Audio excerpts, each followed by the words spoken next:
What happens to the people who mislead the court? The FISA court is an important court, but if the court doesn't take this seriously, then the question for me, who will? So if somebody's not punished here, then there'll be no deterrence, and it will happen again and again and again. That was Senate Judiciary Chair Lindsey Graham to Maria Bartiromo, now warning if somebody's not punished, that will only give more incentive for another administration to unleash the power of the U.S. intelligence community to spy on political opposition campaigns. Let's bring in Congressman Greg Steube of the House Judiciary.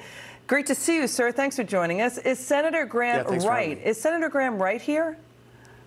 100%. And I've been saying since I've been sworn in, the American people deserve to know how we got to where we are today, how we as taxpayers spent $30 million on an investigation in this whole Russia collusion hoax that turned out to be no evidence of collusion. They didn't charge for obstruction. And so how did we get to having the FISA court issue a warrant to spy on an opponent's campaign? So we absolutely need to know the answers to that, and I look forward to receiving the IG's investigation. You know, law enforcement officials and former law enforcement officials have told us that FISA is meant for foreign governments, not opposition campaigns, because once you get a FISA wiretap, you can wiretap everything. It's more powerful than a regular criminal wiretap. You don't have to have probable cause like you do for a regular wiretap. Senator Graham also said that probe will be out in October. Watch what else he said.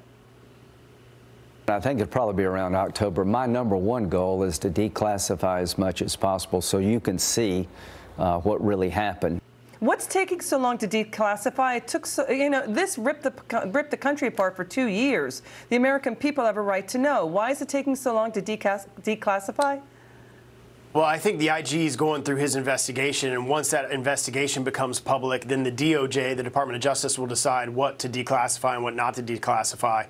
A lot of us in the Republican caucus have called for all of the warrants, the FISA warrants, to be declassified so we know who signed them, so we know what was sworn to as being accurate and credible. Somebody had to swear to the authenticity of those documents, and if the Steele dossier was used as a basis to get those warrants, which we all know was completely false, even the person that wrote it said 85% of it was false, then there was a fraud that was taken onto the FISA court, and those that perpetrated that fraud should be held to justice. But Nadler on your committee, also Steve Cohen, said they see no problem with this, with what happened at the FISA court. Of course they don't see any problems with it, unless it was happening to a Democrat. If they would have seen this happening to a Democrat, then they would be all over it, calling for impeachment. The Democrats have become the party of impeachment. Okay. So it's all they want to talk about if it's convenient for their side. Law enforcement sources also say because they hated Trump so much that the Obama administration got their most powerful guys at the DNI, FBI, CIA to spy on the opposition campaign. There are no checks and balances at the FISA court. There are no defense attorneys. NSA and FBI and others are basically the checks and balances. Again, what's the proof that Carter Page was an agent of a foreign power? If they don't have proof of that, they're in trouble.